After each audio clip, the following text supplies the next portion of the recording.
보아스가 베풀어준 은혜, 오늘 첫 번째 말씀, 룻기 강의 11번째 말씀입니다. 하나님께서는 사람을 사용하시거나 복을 주실 때 언제나 흔들어서 주십니다. 흔들면 밑바닥이 드러납니다. 평소에도 좋던 믿음도 흔들리면 그 믿음의 진짜 실체가 드러납니다. 여러분, 흙탕물, 꾸정물 가만히 두시면 맑은 물처럼 보이죠. 그런데 막대기 넣어서 휘저어보면 그 실체 다 드러납니다. 하나님이 이렇게 우리를 사용하신다고요. 그렇다면 왜 하나님께서는 이처럼 사람의 인생도 흔드시는 것일까? 왜 흔들어 시련을 겪게 하는 것일까? 여러분, 이것만 기억하십시오. 하나님이 하신 일은 다 완전합니다. 하나님이 하시는 모든 일은 다 선합니다. 골짜기가 깊을수록 더 멋진 웅장한 산봉우리가 탄생합니다. 건물이 높이 올라가기 위해서는 더 깊이 파 내려가서 기초를 잘 쌓아야 됩니다. 공은요, 높으면 높은 곳에서 떨어뜨릴수록 더 높은 곳으로 튀어 오르게 됩니다. 폭풍이 지나간 하늘에는 이전에 볼 수 없었던 맑은 하늘이 펼쳐지게 됩니다. 하나님께서는 시련을 통해서 저와 여러분의 삶이 더 높고 더 맑게 도약할 수 있도록 주님은 만들어주시는 겁니다. 룻의 인생이 이와 같습니다. 이 룻이라는 여인은 모함 여자입니다. 무슨 말이냐면 하나님을 모르고 우상을 예배하던 사람입니다. 그런데 어느 날 이스라엘의 흉년을 피해서 도망친 나오미 가정의 며느리가 됩니다. 하나님을 예배하는 사람이지만 하나님을 예배하지 않고 도망친 가정의 며느리가 된다고요. 이때부터 인생이 엉켜버리는 겁니다. 룻의 시아버지는 이미 하나님의 심판으로 죽었고 하나님을 떠나 예배하지 않는 자리에서 자기의 힘으로 살아가던 그 가정, 남편들은 하나님의 심판으로 다 죽게 됩니다. 그리고서 룻은 고향 땅 모압을 버리고 시어머니를 따라 하나님을 예배하는 땅 베들레헴에 올라가게 됩니다. 이때 룻은 이 베들레헴에 가기만 하면 뭔가 대책이 있을 줄 알았습니다. 그런데 그렇지 않았습니다. 룻기 1장 22절 말씀을 보면 나오미와 룻이 베들레헴에 도착했을 때 그 기간이 추수기간이라고 성경은 기록합니다. 모두가 추수하고 있었습니다. 풍성했다고요. 그런데 이때 나오미와 룻은 또다시 그 옛날 룻기 1장 1절에 흉년을 다시 겪게 되는 겁니다. 성도 여러분, 기억하십시오. 문제를 피해서 도망친다고 문제가 사라지는 것 아닙니다. 그 문제 극복하지 못하면 그 문제는 반드시 반복되게 될 것입니다. 그래서 이번에 나오미는 베들레헴에서 도망치지 않았습니다. 돌파하기로 했습니다. 하지만 현실은 정말 비참했습니다. 룻기 2장 3절 말씀을 보시면 이 풍성한 이 추수하는 땅 이 베들레헴에 도착했지만 그의 가정에서는 추수를 하지 못했습니다. 남들이 추수하고 남은 것, 떨어뜨린 것, 이삭을 줍는 인생이 되어 살아갑니다. 왜냐하면 심은 것이 없기 때문이죠. 심은 것 없으면 거둘 것 없습니다. 심지 않으면 못 거두는 겁니다. 사랑하는 성도 여러분, 여러분의 인생의 밭은 무엇입니까? 여러분의 가정의 밭의 모습은 어떤 모습입니까? 여러분의 삶의 현장, 생계 현장의 그 밭은 어떤 모습입니까? 여러분은 교회에서 무엇을 거두고 계십니까? 다시요, 심지 않으면 거두지 못합니다. 그리고 조금 심으면 조금 거두게 될 것입니다. 불평하면 안 되는 거예요. 그때도 심으셔야 되는 겁니다. 성실함으로 심으셔야 됩니다. 말씀의 씨앗을 계속해서 뿌리고 기도의 씨앗을 뿌리며 예배의 씨앗, 헌신의 씨앗, 사명 감당의 씨앗, 11조의 씨앗을 뿌려야 됩니다. 심어야지 열매를 맺는 겁니다. 심어야지 때가 이르면 거둘 수 있게 되는 겁니다. 그래서 하나님께서는 룻을 보아스의 밭으로 인도해 주셨습니다.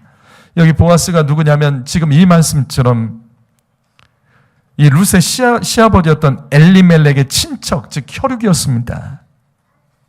보아스는 같은 친척이 겪는 시련과 고난, 그리고 가난과 배고픔을 누구보다도 불쌍히 여겨줄 수 있는 사람이었기 때문에 하나님께서는 이 룻을 이 보아스의 밭으로 인도해 주신 겁니다. 그곳에서 은혜 받아서 살게 하시는 겁니다. 그래서 오늘 말씀은 보아스를 통해서 하나님께서 룻에게 5가지 은혜를 베풀어 주십니다.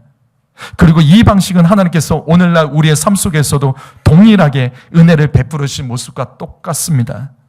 저는 이 말씀을 다음 주일까지 전하겠습니다. 그렇다면 보아스는 룻에게 어떤 은혜를 베풀었을까? 첫 번째로 보아스는 길을 인도하는 은혜를 베풀었습니다. 여기 8절 말씀을 읽어봅니다. 성경 말씀 8절 있습니다. 시작.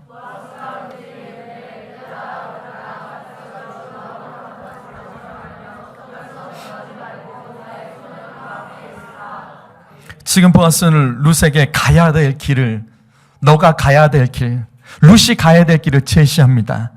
다른 밭으로 가지 말라. 여기 보아스의 밭에 함께 있자. 나의 밭에 함께 있자. 다른 곳에 가지 말고 여기에 함께 있자. 이처럼 보아스는 룻에게 가야 될 길을 인도하는 은혜를 베풀었습니다. 당시 보아스의 밭에는 이삭을 줍는 많은 가난한 사람들이 있었지만 보아스는 오직 룻에게만 길을 인도하며 은혜를 베풀어 주었던 겁니다. 바로 이것입니다. 시련과 고난을 통해서 하나님께서는 우리에게 더 명확한 갈 길을 인도해 주고 계심을 믿으시기 바랍니다. 여러분, 구약 성경 시편 중에 여러분이 가장 좋아하는 시편이 어떤 시편이죠? 몇 편 말씀이죠? 대부분 다 똑같을 겁니다. 1편 아니면 23편일 거예요. 저는 23편 말씀을 이 시간 함께 나누고자 합니다. 시편 23편의 시작이 어떻게 되죠? 그렇죠. 우리 다 압니다.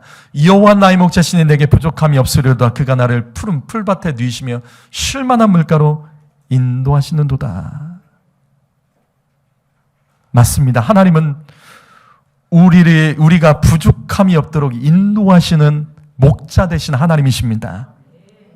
하나님은 룻과 같은 우리의 인생에 보아스를 통해서 가장 좋은 길, 가장 쉴 만한 물가, 가장 복된 길로 인도해 주시는 은혜를 날마다 우리의 삶에 베풀고 계심을 기억하시기 바랍니다.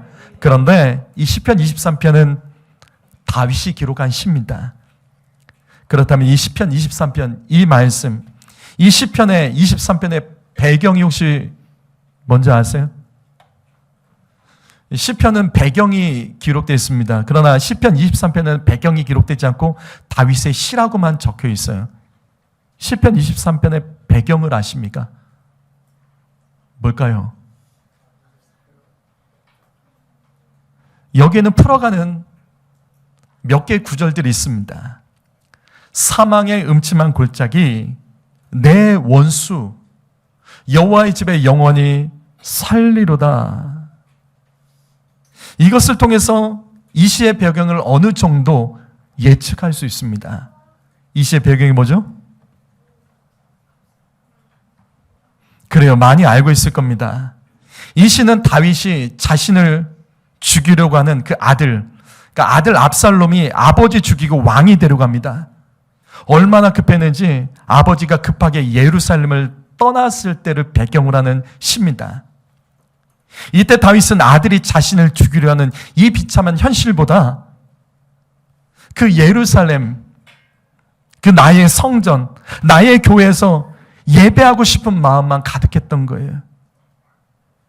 아들이 나를 죽이려고 하는 이 비참한 현실, 이 수치스러운 현실보다 이 다윗을 더 고통스럽게 했던 것은 나의 성전, 나의 교회에서 예배하고 싶어도 예배하지 못하는 그 마음이 가장 힘들었던 것을 고백하는 시기도 합니다. 그런데 이 시의 배경을 또 다른 배경으로 주장하기도 합니다. 무슨 말이냐면 시편 23편은 배경이 2개입니다. 정확히 모르기 때문에 배경이 2개예요. 이거 말고 또 하나가 있습니다. 뭔지 아세요? 뭘까요? 보통 이 시를 두 번째 배경은 바벨론 포로기입니다. 다윗 왕의 후손인 남유다 백성들이 목자 대신 이 하나님을 떠나 살다가 이스라엘 멸망당합니다. 바벨론에게 멸망당하고 살아남은 사람들은 포로로 끌려갑니다. 그제서야 이스라엘 백성들은 그동안 하나님께서 우리에게 부족함이 없이 인도하셨다는 것을 깨닫습니다. 언제나 주님께서 인도하시는 것은 쉴만한 물가고 복된 것이라는 것을 그제 깨달아요. 그리고서 그들이 고통스러워하는 것은 예루살렘 성전에서 예배하지 못했던 것, 더 예배하지 못했던 것을 후회하며 그것을 그리워하게 됩니다.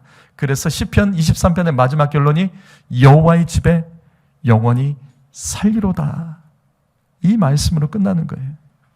하나님을 예배하고 싶은 마음이 바벨론 포로기에 이 남유다 다윗의 후손들이 그 마음을 그제서야 갖게 되고 깨닫게 되는 겁니다. 사랑하는 성도 여러분, 바로 이것입니다.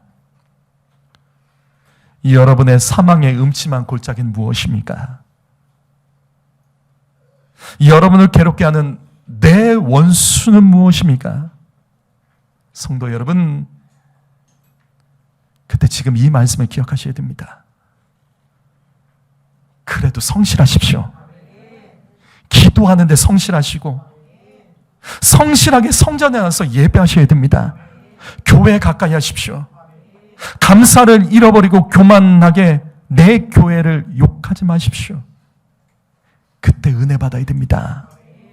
사망의 음침한 골짜기를 걸어갈 때 은혜 받아야 됩니다. 내 원수를 만나 괴롭힘을 당할 때 은혜 받아야 됩니다. 교회에 와서 은혜 받으십시오. 교회에서 예배하면서 은혜 받아 길을 인도하시는 하나님, 길을 인도하시는 그 하나님의 은혜를 받아야지 우리는 이 땅에서 승리할 수 있는 겁니다. 은혜 받아야지 사망의 음침한 골짜기에서도 길이 보이는 겁니다. 은혜 받아야지 우리는 내 원수로부터 고통을 당해도 살아날 길이 보이는 거라고요. 사랑하는 성도 여러분, 사망의 음침한 골짜기, 내 원수, 그게 중요한 게 아니에요. 그때가 내가 더 은혜 받을 때, 그래야지 길이 보이고 주님은 은혜로 길을 인도하시는 하나님의 영에서 깨달으시기를 예수님의 이름으로 축복합니다. 보아스가 룻에게 베풀어진 그 두 번째 은혜는 룻을 보호해주는 은혜를 베풀었습니다. 여기 2장 9절 말씀, 룻기 2장 9절 말씀을 읽어보시겠습니다. 읽겠습니다. 시작.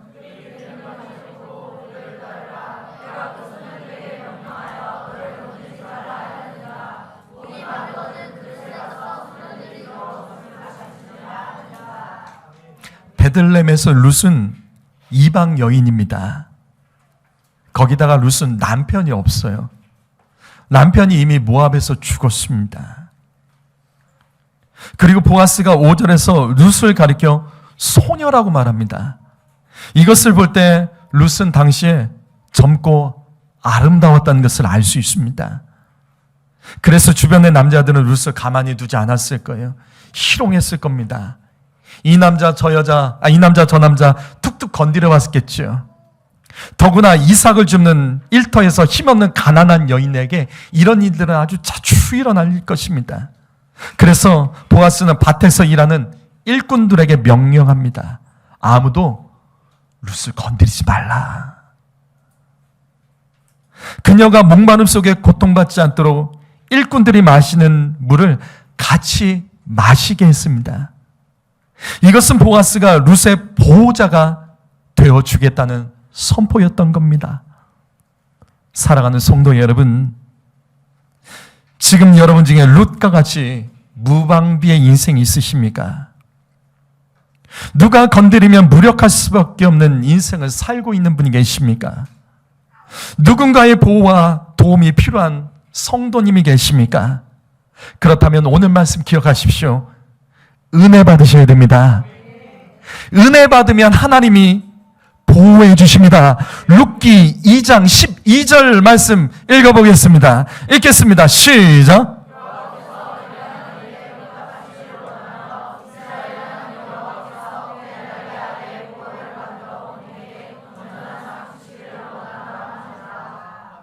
여러분, 어떻게 해야지 하나님의 보호를 받을 수 있죠?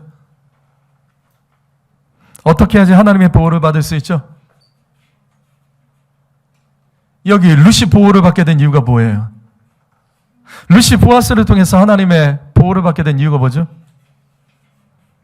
여기 말씀 나와 있잖아요. 여호와께서 그의 날개 아래 보호받으러 온 내게, 하나님께서 나의 보호자가 되시기를 원한다면 하나님 앞에 나오십시오. 하나님을 가까이 하셔야 됩니다. 하나님을 가까이 하면 은혜를 받습니다. 그리고 주님은 우리의 보호자가 되어주십니다. 룻이 하나님 앞으로 나왔을 때 그는 하나님의 보호를 받았습니다. 룻이 보아스의 은혜를 받으려면 보아스의 밭에 머물러야 되는 것과 똑같은 겁니다. 룻이 보아스의 밭에 머물렀기 때문에 은혜를 받고 보호를 받을 수 있었던 것처럼 우리가 하나님의 보호를 받고 난다면 하나님을 가까이 하십시오. 성도 여러분, 은혜 받아야지 보호받는 겁니다. 은혜 받으려면 주님 가까이 해야 됩니다. 성도 여러분, 다시 반복합니다. 교회를 가까이 하십시오. 왜 다윗이 그토록 교회를 사랑하고 나의 교회에서 예배하기를 원하는지 알 수 있죠. 그것은 교회에서 은혜를 받는 길이 하나님의 보호를 받는 길, 하나님의 보호로 다시 회복되고 살아나고 부흥되고 축복받을 수 있는 길이라는 것을 알았기 때문이에요. 여러분, 저는 이 말씀이 너무나도 좋습니다.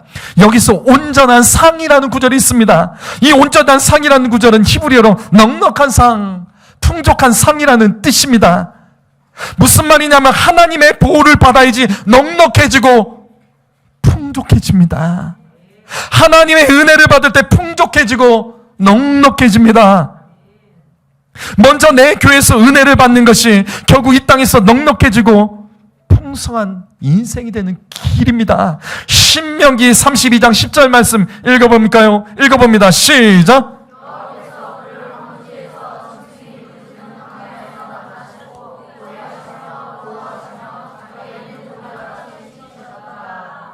성경에서는 하나님께서 우리를 보호하심이 자기 눈동자같이 지켜주심이라고 비유하고 있습니다. 우리 몸에서 눈동자를 지켜주는 게 뭐죠? 내 눈동자를 지켜주는 게 뭐죠?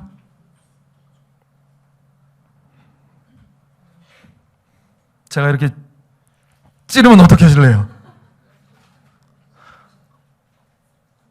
찌르면 지금 손을 올리신 분들이 계시는데 그게 빠를 것 같아요? 눈 깜빡이는 게 빠를 것 같아요? 눈을 감아야죠. 눈을 감아야죠. 우리 몸에서 내 눈동자를 지켜주는 눈꺼풀입니다. 눈꺼풀이 얼마나 예민하고 수시로 깜빡이면서 눈동자를 보여주는지 우리는 알잖아요. 아주 미세한 먼지로부터 작은 모래 알갱이까지 이 눈꺼풀이 보호해주는 겁니다.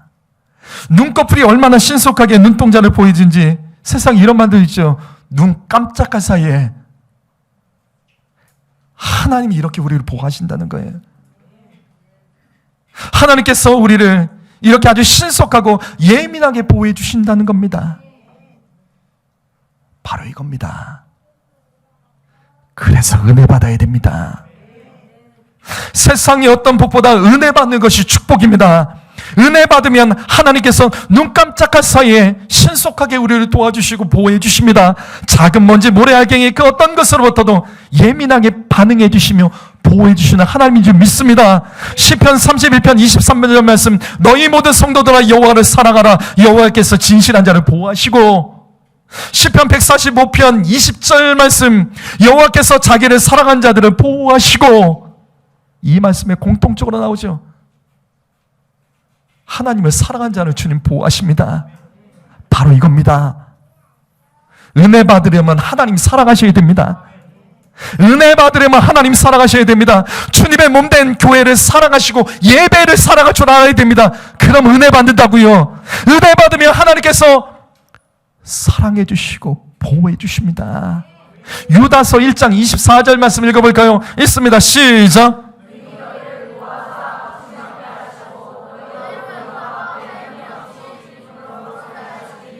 이 말씀 보십시오.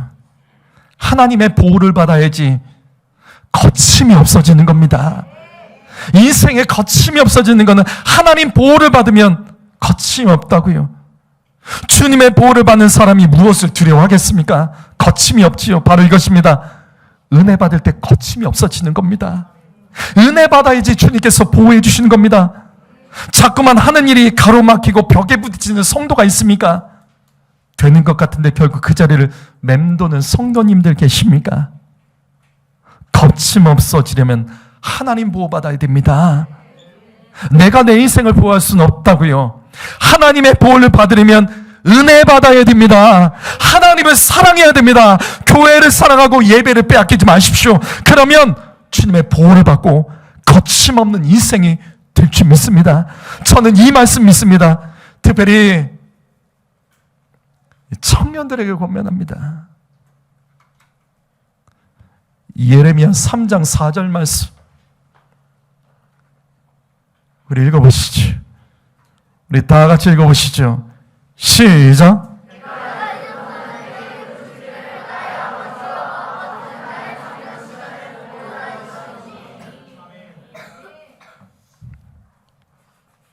학생과 청년 여러분,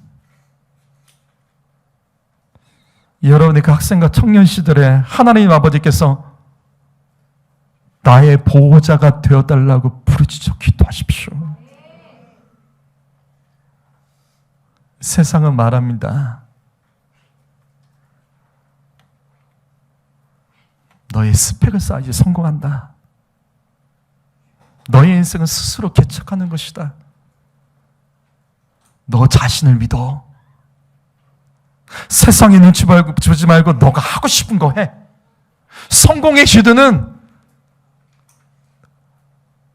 나 자신에게 있는 거야. 너 자신에게 달린 거야.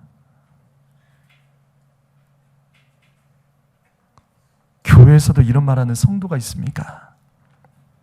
교회에서도 이런 말하고 있는 청년들이 있습니까? 여러분 잘 들으세요. 하나님 빠져있는 말들은 듣지 마세요. 하나님이 빠져있는 어떤 말은 동의하지도 마세요. 나만 가득한 거, 나만 충만한 말들, 이런 거 듣지도 마시고 동의하지도 마세요. 맞는 것 같죠? 아니요. 하나님이 나의 보호자가 되는 사람이 승리합니다.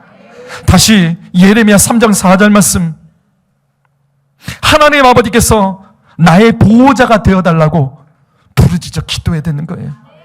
그래서 우리 교회가 기도하는 겁니다. 부르짖어 기도하는 겁니다. 앞으로의 나의 직업의 선택과 결혼까지 고아처럼 스스로 하려고 하지 말아요. 우리 학생들, 청년들, 하나님이 보호자가 되어주셔야 됩니다. 전능하신 하나님, 모든 것을 다 하신 하나님, 지혜의 하나님, 이런 하나님이 나의 보호자가 되어주시기를 부르짖어 기도하는 청년은 반드시 승리합니다. 청년 여러분, 은혜 받으십시오. 부모 여러분, 내 자녀들이 은혜 받아야 되는 겁니다. 은혜 받으면 하나님께서 보호자가 되어주신다고요. 청년 여러분, 학생 여러분, 여러분이 해야 될 것은 교회 가까이 하는 겁니다. 청년 시절부터 하나님 가까이 하고 예배 가까이 하고 사모하십시오. 그러면 하나님께서 청년 시절에 그의 보호자가 되어주셔서 그의 인생을 거침없게 하심을 믿습니다. 전도서 1장 12장 1절 말씀 읽어보죠. 읽습니다. 시작.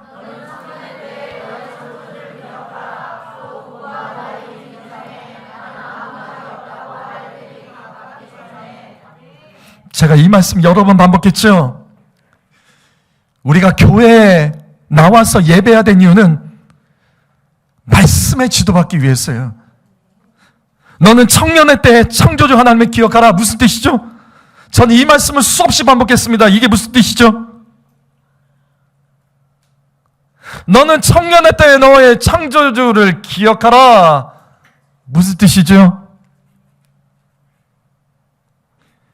이 말씀의 핵심 구절이 뭐예요? 핵심 단어가 뭐죠? 이 말씀, 이 구절의 핵심 단어가 뭐죠? 창조주죠. 창조주. 왜 이 말씀은 하나님을 창조주라고 기록하고 있을까요? 그냥 하나님, 여호와 만군의 하나님, 그런 단어가 아닌 창조주. 성경에 창조주란 단어는 많이 안 나옵니다. 잘 안 나옵니다.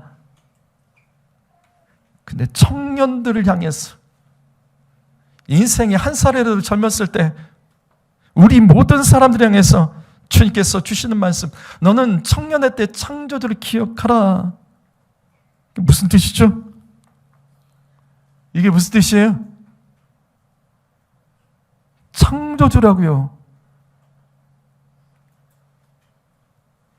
나를 왜 창조하신 거죠? 하나님은 나를 왜 창조하신 거죠? 여러분이 가지고 있는 물건 중에 목적 없는 거 있어요? 내가 가지고 있는 물건 중에 목적 없는 거 있습니까? 세상에 있는 것 중에 목적 없는 것 있습니까? 하나님이 창조하신 것, 사람이 만든 것 중에도 목적이 없는 것 없습니다. 다 목적이 있습니다. 그러면 나는요? 하나님이 왜 나를 창조하셨죠? 나를 창조하신 목적이 뭐죠? 나에게 생명 주신 목적이 뭐죠? 바로 그 말씀입니다. 너는 청년의 때, 너는 한 살이라도 젊었을 때, 너는 젊었을 때 하나님이 너를 창조하신 목적을 알고 살아가라는 거예요. 나를 왜 창조했을까?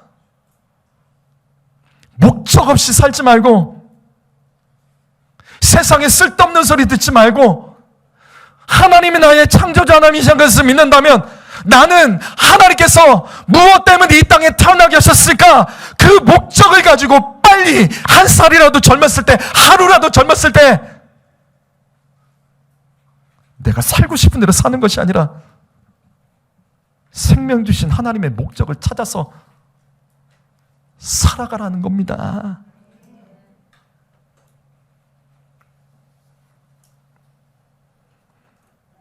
하나님께서 나를 창조하신 목적을 깨달으려면 성도 여러분, 그래서 은혜 받아야 됩니다. 은혜 받으려면 교회를 가까이 하셔야 됩니다. 교회가 왜 중요한지 아세요? 신약 시대부터 하나님께서는 하나님의 사람들의 공동체의 핵심을 교회로 주님께서 정해 주셨어요. 그래서 지금 이 시대는 교회 시대, 성령 시대라고 부르는 겁니다. 그래서 선지자들까지 신약 시대부터는 교회로 모으셨습니다. 구약 시대는요, 선지자들은요 따로 놀았습니다. 성전에는 제사장이 있었지만 선지자들은 성전이 아니라 따로 움직였어요. 근데 신약부터 바뀌었죠. 고린도전서 12장 28절 말씀, 하나님이 교회 중에 몇 사람을 세우셨으니 첫째가 사도요, 둘째가 선지자요, 셋째가 교사요, 그 다음은 능력해 가는 자요. 무슨 말이냐? 선지자들을 그 다음부터 다 교회로 부르신 거예요. 교회로. 구약시대까지 선지자들의 사명은 말씀을 전하는 거예요. 하나님의 음성을 듣고 성경이 없었기 때문에 말씀을 전하는 거. 눈 떠라. 청년들 눈 떠. 잠자라고 부르신 건 아니지. 눈 똑바로 뜨라고 허리 펴고. 언제까지 줄 거야? 매주 어떻게 동일하게 주니? 그러다 큰일 난다니네. 신약시대부터는 하나님께서는 선지자들을 교회로 들어가게 하십니다. 근데 교회에서는 사도가 있기 때문에 사도가 말씀을 전하죠.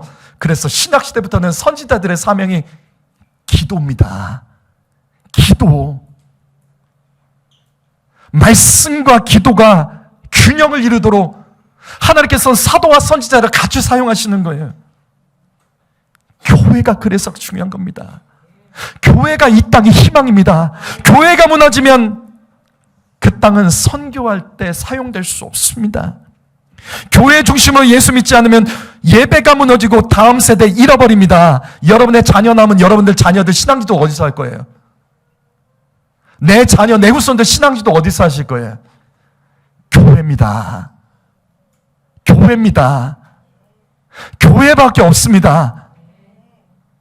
그래서 교회는 이 세대뿐만 아니라 다음 세대들을 위해서 하나님께서 세우신 신앙의 공동체예요. 청년 여러분, 그리고 성도 여러분, 한 살이라도 더 젊었을 때 더 예배하십시오. 교회를 가까이 하면 은혜 받는 것을 사모하십시오. 그래야지 하나님의 보호를 받을 수 있는 겁니다. 이 시간에도 말씀으로 은혜를 주시고 우리를 보호해 주시는 그 하나님을 만나십시오. 하나님께서는 오늘 말씀을 통해서 우리가 이곳에서 은혜 받고 하나님께서 가르치는 그 길로 가기를 원하시고 하나님의 보호를 받아 이 땅에서 하나님께서 창조하신 그 목적대로 주님은 우리가 살아가기를 원하시는 하나님이십니다. 나머지 말씀은 다음 주에 이어서 말씀을 전하겠습니다. 기도하겠습니다.